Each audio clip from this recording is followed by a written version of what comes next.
বঞ্চিত করবেন না। ইয়া আল্লাহু আমরা আপনার ইবাদত করি। আপনি মহান।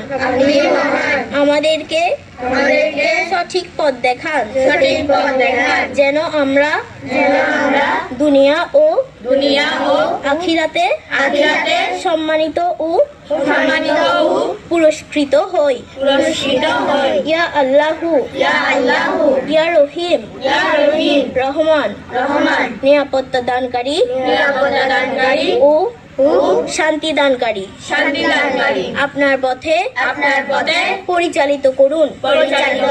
ইয়া আল্লাহ হে মহান আমাদেরকে ক্ষমা করে দিন, মাফ করে দিন।